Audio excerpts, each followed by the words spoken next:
got the TV out here, and then in amongst all the network cables, my Ubiquiti AP Pro.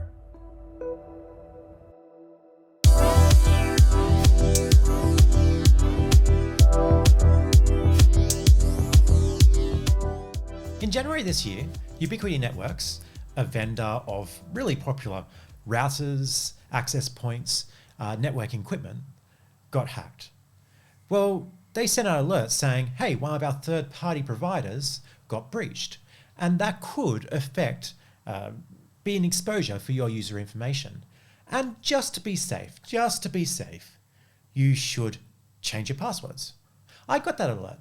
I'm an Ubiquiti customer. I have an access point out there that powers all of my wireless devices. I've also got a managed switch that connects over to your access point.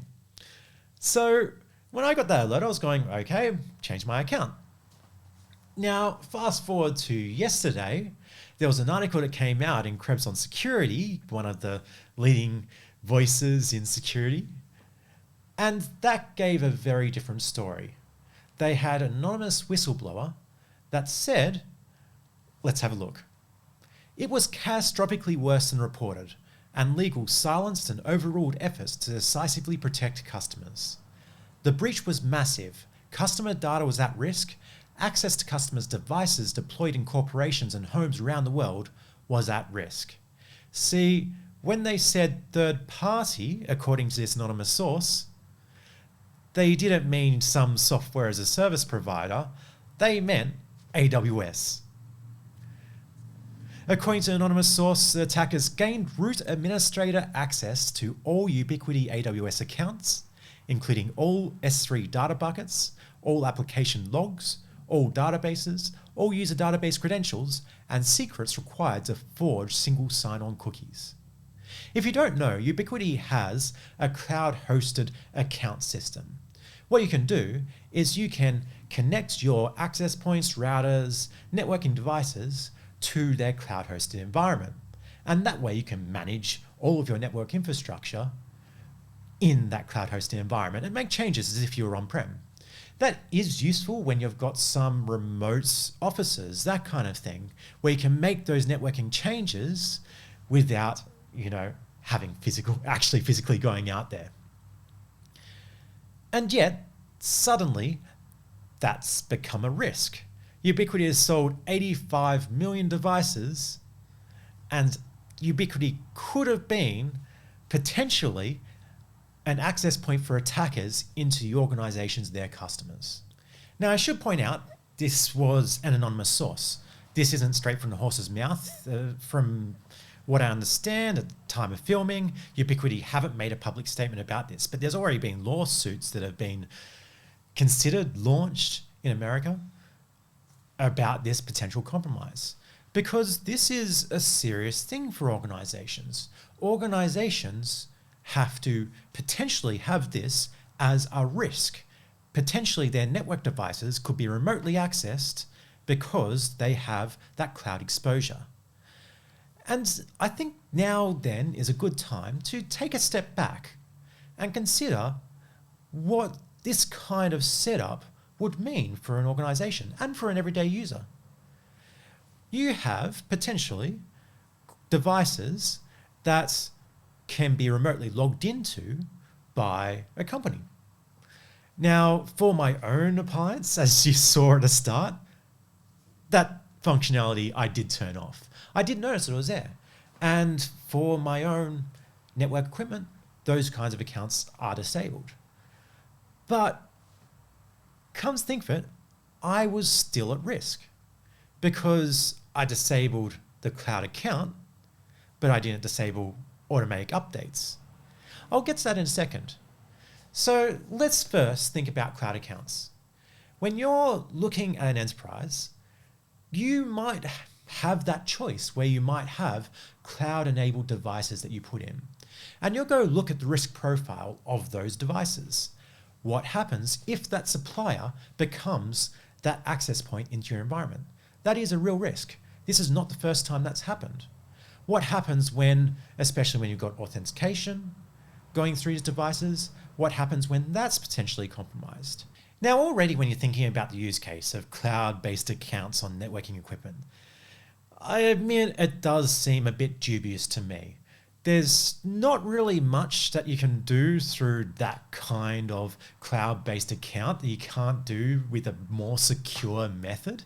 For instance, a virtual private network or an SSH tunnel with dynamic port forwarding for home users. And so maybe automatically you should potentially rule out that kind of user accounts. You should always be a bit dubious when you've got potential access to your network from organizations like that, even if they're created a device. And so when you're an organization, you have to have that as part of your risk profile.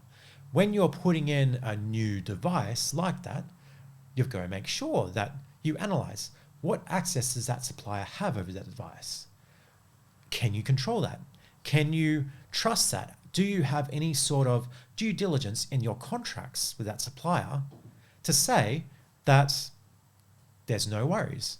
They're going to take the appropriate security precautions and potentially be more secure than you would yourself. Supply chain attacks have become more and more common as time goes on. This is not the first time that a major supplier has been attacked. Even the major SolarWinds attack from earlier this year and late last year was a supply chain attack, similar to what we've seen here. You could also argue that the SolarWinds attack leveraged things like single sign-on and centralized authentication, similar to what they're saying was at risk with Ubiquiti here. And so you do need to always skeptically regard that kind of access for any organization. Now, with my own access points, I did take away that access, but I was still at risk for those 2 months or until I found that the compromise was more severe than I thought. I was still at risk because I had automatic updates turned on. Now, automatic updates are an interesting conversation because if you're going to ask me, hey, I've got a Windows device, should I have automatic updates turned on? And I'll say, yes, you should have automatic updates turned on. Automatic updates is not necessarily a yes or no thing. Not necessarily a yes, you should always do it or no, you shouldn't. Because you go take the risk profile again into consideration. You go make sure that automatic updates are appropriate for that device. For Windows device, Mac device, your desktop Linux device, the answer is almost always yes. For something like stable network infrastructure, the answer might get a bit more complicated because suddenly you might have a backbone router that is operated by an organization like Ubiquiti Networks that can suddenly be not only the entrance to your organization, but could man in the middle all of your traffic because of some firmware that was deployed. When you've got an infrastructure like that, which has a low exposure and the exposure is only internal, and you're expecting stability there, maybe manual updates might be more appropriate. Either way, we do have to make sure that we really consider all the risks when it comes to supply chain and all the risks when it comes to direct access from a vendor into our environment. And so what have we learned? We've learned that in a lot of cases, that kind of access from a vendor into our environment should be treated as a risk. And we've learned that sometimes the organization might not tell us if that access becomes a threat. We've also learned that potentially we should look at the risk profile of all devices, especially things like backbone network infrastructure, and make sure that we've considered whether it is appropriate to give that access to the vendor in the first place. The supply chain's a delicate thing, especially in IT. And sometimes that vendor could very well become a risk.